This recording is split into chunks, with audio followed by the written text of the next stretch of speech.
नमस्कार, आपके साथ मैं हूं विद्यानाथ झा। रात के 10 बजने वाले हैं और शुरू हो चुका है राष्ट्र का नंबर 1 शो संकल्प। क्योंकि रात के जब 10 बजते हैं राष्ट्र सिर्फ न भारत पर संकल्प देखता है, तो संकल्प में वक्त के नाम पर विरोध क्या बहाना था? क्या हिंदू परिवारों को निशाना बनाना था? दंगाइयों का मुख्य मकसद था आखिर क्या? पश्चिम बंगाल के मुर्शिदाबाद में हुए दंगों की असलियत सामने आती जा रही। जिस तरह से चुन चुनकर हिंदू परिवारों को निशाना बनाया गया, आगजनी, तोड़फोड़ और हत्या की गई, उसने साफ कर दिया कि इसके पीछे बड़ी साजिश। बीजेपी इस पूरे मामले में एनआईए से जांच की मांग कर रही है, क्योंकि हमले के पीछे पीएफआई और सिमी जैसे संगठन की साजिश सामने आ रही। देखिए ग्राउंड रिपोर्ट।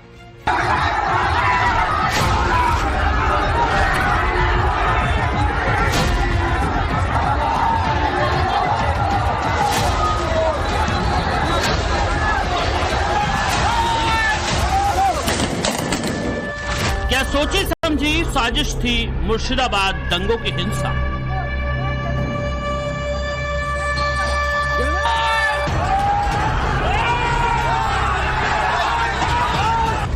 क्या मुर्शिदाबाद में पीएफआई ने कराई हिंसा?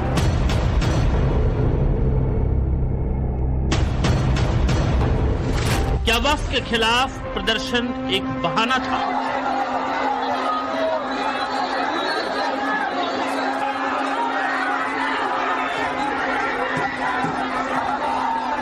क्या हिंदुओं पर हमला मुख्य मकसद था?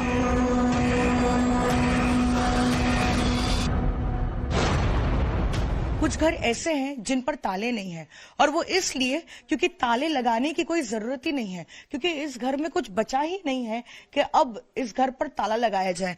जो लोग यहाँ रहते थे वो फिलहाल कहीं और शरण लिए हैं, लेकिन इस यहाँ कमरे से जो है साफ हो जाता है कि किस तरह से दंगाई का एकमात्र मोटिव था, और वो था कि पहले लूट मचाई जाए और उसके बाद जो है इस हमले को इस तरह से अंजाम दे कि किसी को लगे कि यहाँ पर कोई अटैक हुआ है। आप देखिए, इस अलमारी के जो है निशान आपको साफ जाहिर करेंगे कि किस तरह से लॉकर को तोड़ा गया। यहाँ पर जो सोना, ज्वेलरी, जो कुछ उनको मिला, जो यहाँ पर सब कुछ उनका लूट लिया गया। जितना भी सामान यहाँ पर था वो लूटने के बाद इन्होंने आगजनी की। ट्रंक से लेकर वार्डरोब तक और अलमारी से लेकर यहाँ पर जितने भी शेल्स है सबको आग के हवाले कर दिया। सेंट्रल कोर्ट के साथ एनआईए की भी मांग कर तो मेरा पिटीशन में है, तो इतना एक्सप्लोजन हुआ है, फायरिंग हुआ है, तो एंटी नेशनल एक्टिविटीज है, एनआईए होना चाहिए। तो आपको एनआईए के साथ और साथ में प्रेसिडेंट रूल ऐसा लगता? प्रेसिडेंट रूल तो मैं on the eve of election मांगा है, ये जनता का मांग है। जहाँ हिंदू माइनॉरिटी है, ये लोग हिंदू लोग को वोट नहीं दे रहा है। इलेक्शन का दौरान ईसीआई को प्रेसिडेंट रूल में इलेक्शन कराना चाहिए यहाँ का डेमोक्रेसी के लिए, और एनआईए तुरंत होना चाहिए मुर्शिदाबाद इशू में। वहाँ एंटी नेशनल फोर्स का एक्टिविटीज है। पहले एनआईए हुआ मोमिनपुर, इकबालपुर में, रिसड़ा में, डालखोला में, शिवपुर में, सब एक्सट्रीमिस्ट को अंदर किया एनआईए। यहाँ अंसारुल बांग्ला पीएफआई सिमी का काम है, उसको पेट्रोनाइज कर रहा है यहाँ का सरकार वोट बैंक की लालच से। वक्फ के खिलाफ प्रदर्शन के नाम पर पश्चिम बंगाल के मुर्शिदाबाद में जो हुआ, जिस तरह से हिंदुओं को निशाना बनाया गया, उसने साफ कर दिया कि ये एक सोची समझी साजिश का हिस्सा था। दंगाइयों का असली मकसद हिंदुओं को निशाने पर लेना था। टाइम्स नव भारत लगातार ग्राउंड जीरो से आपको वो तस्वीरें दिखा रहा है। शुक्रवार को भड़की हिंसा के बाद हमारी संवाददाता पूजा मेहता धुलियान के उस गांव पहुंची जहां दंगाइयों ने एक हिंदू परिवार के घर पर हमला बोला और बाप बेटे की हत्या कर दी। मुर्शिदाबाद हिंसा से जुड़ी हर खबर हम आप तक लेकर आए हैं। हमने दिखाया किस तरह से सबसे पहले हिंदू परिवारों को निशाना बनाया गया, उनके घरों पर हमले किए गए, उनकी दुकानों को तोड़ा फोड़ा गया। उसके बाद हमने दिखाया कि किस तरह से हिंदू परिवार मुर्शिदाबाद के धुलियान से पलायन करने को मजबूर है। मालदा से वो भी तस्वीर हम आपको लेकर आए जहां पर धुलियान में रहने वाले तमाम जो यहाँ पर हिंदू परिवार है जिन पर हमले हुए थे, वो अपना घर बार छोड़कर जो है एक राहत शिविर में जाने के लिए मजबूर हुए थे मालदा में। और ये धुलियान का ही एक ऐसा गांव है जहां पर हिंदू परिवार बड़ी संख्या में रहते थे। दंगों के दंश झेल चुका पूरा गांव अब सुनसान है। घरों पर ताले लटके हुए हैं। हिंदू परिवार पलायन कर चुके हैं। तोड़फोड़, आगजनी के निशान चीख चीख कर बता रहे हैं कि दंगे के दौरान कितने भयावह हालात रहे होंगे। तो हम आपको दिखाते हैं इस गांव में अब कोई भी नहीं है, या फिर कह सकते हैं कि न के बराबर लोग रहते हैं। आप देखिए यहाँ पर आज भी निशान है किस तरह से आगजनी की गई थी, चीजों को तोड़ा फोड़ा गया, इस घर पर जो है हमला किया गया। देखिए ये प्लास्टिक जो है पूरा जलकर खाक हो चुका है और स्थानीय लोगों का कहना है कि बम फेंके गए थे और इन घरों में जो है पूरी तरह से आग लग गई। तो समझ लीजिए जिस दरवाजे को तोड़कर अंदर नहीं जा पाए थे उसी जगह पर एक बम चार्ज कर दिया और उस बम चार्ज करने के बाद ये घर जो है जल गया।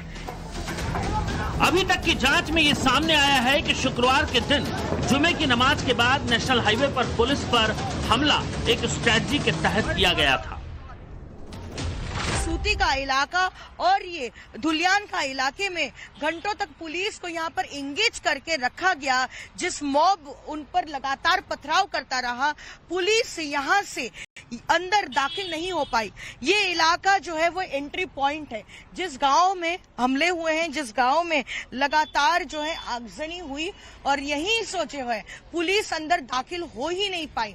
आप देखिए यहाँ पर आज भी निशान ने किस तरह से इस ट्रैफिक गार्ड को भी जलाया गया और साथ ही यहाँ पर जो स्टेशन है उसका रिले रूम में भी जो है तोड़फोड़ की गई। ऐसे में पुलिस इतनी ज्यादा नेशनल हाईवे पर ही एंगेज हो गई कि उनके पास वो अपॉर्चुनिटी ही नहीं थी, उनके पास अंदर जाने का उनको समय ही नहीं मिला और शायद किसी को अंदाजा ही नहीं था कि ये हिंसा सिर्फ नेशनल हाईवे की नहीं है, लेकिन अंदर जो है एक सोची समझी साजिश के तहत जो है इसे जो है अंजाम दिया जा रहा है, जहां पर एक समुदाय को अपने निशाने पर लिया जा रहा है। इधर नेशनल हाईवे पर धूलिया और सूती इलाके में पुलिस को एंगेज करके रखा गया और उधर दंगाइयों ने पूरे गांव पर हमला कर दिया। चुन चुन कर हिंदू परिवारों पर हमले होते रहे और ये वही गांव है जहां एक परिवार में पिता और पुत्र की हत्या कर दी गई थी। ये जाफराबाद का इलाका है धुलियान का और ये खास तौर पे इम्पोर्टेंट इसलिए भी है क्योंकि यहीं पर वो हिंदू परिवार रहता है जिसके पिता और बेटे को जो है जान से मार दिया गया, उनकी हत्या कर दी गई। और ये और भी ज्यादा परेशान करने वाली बात इसलिए भी है कि शुक्रवार की हिंसा के बाद बड़ी संख्या में जब यहाँ पर पुलिस फोर्स को तैनात किया गया था तब जाकर जो है शनिवार के दिन यहाँ पे बड़ी संख्या में पुलिस फोर्स तैनात थी। लेकिन शनिवार के दिन बड़ी संख्या में पुलिस फोर्स की तैनाती के बीच में जो है हमने देखा कि यहाँ इस पिता और बेटे को जो है किस तरह से उनकी हत्या कर दी गई।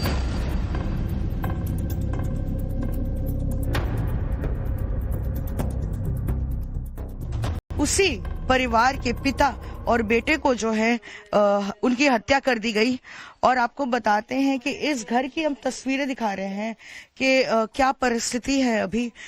आप देखिए यहाँ पर पथराव के निशान हैं और पथराव इस तरह से किया गया क्योंकि यहाँ पर ऐसा लग रहा है कि लूट के जो है इंटेंशन से यहाँ पहुंचे थे और इस घर पर लगातार जो है अटैक हो रहा था और इस दरवाजे को तोड़ने की कोशिश हो रही थी।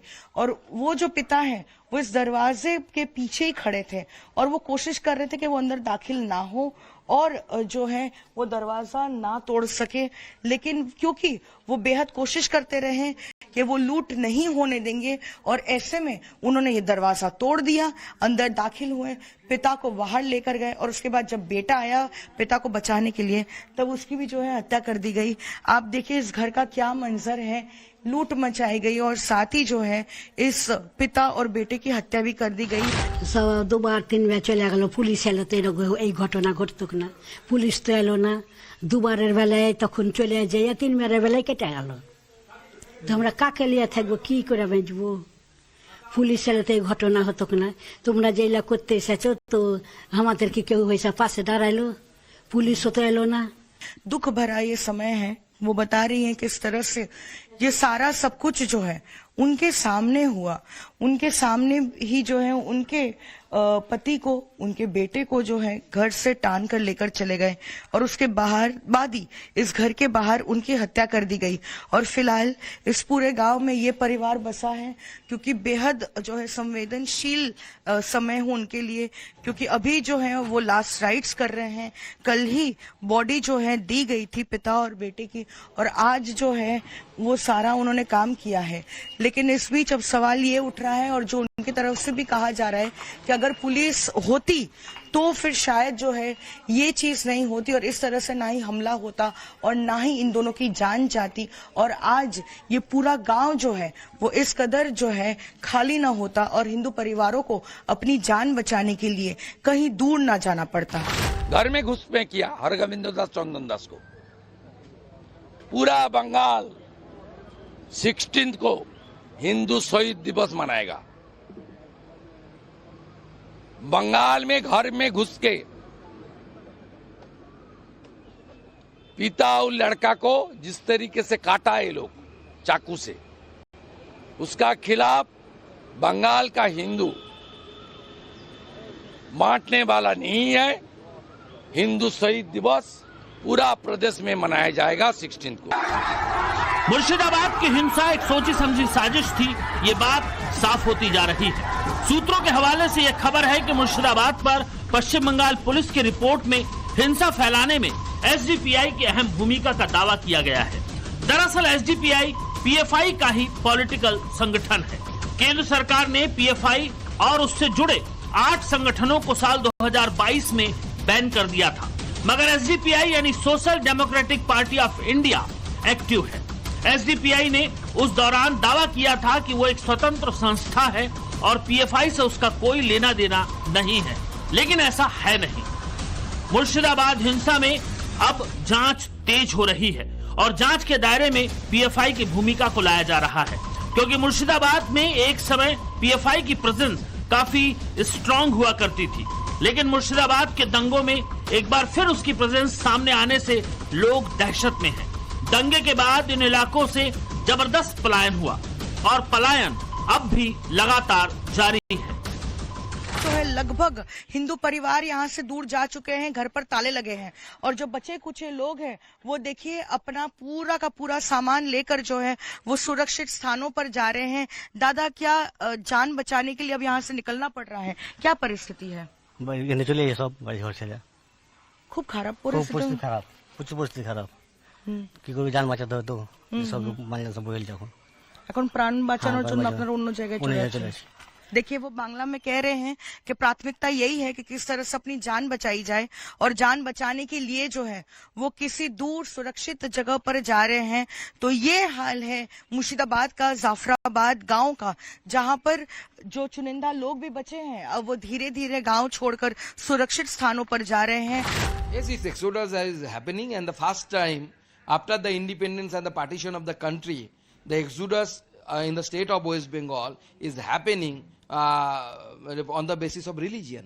This is the first time after the after the formation of the West Bengal, and these people don't even know, the Trinamool people as well as these Muslim people, they don't know this land, that is the state of West Bengal, was created as the Hindu homeland from the Hindu Bengalis.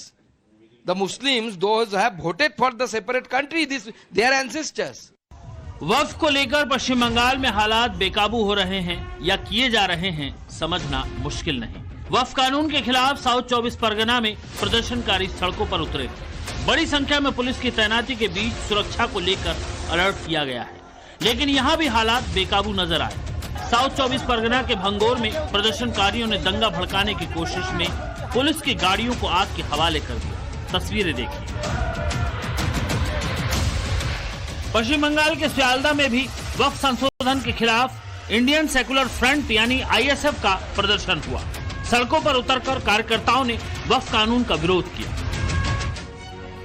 आज संकल्प इतना ही, कल फिर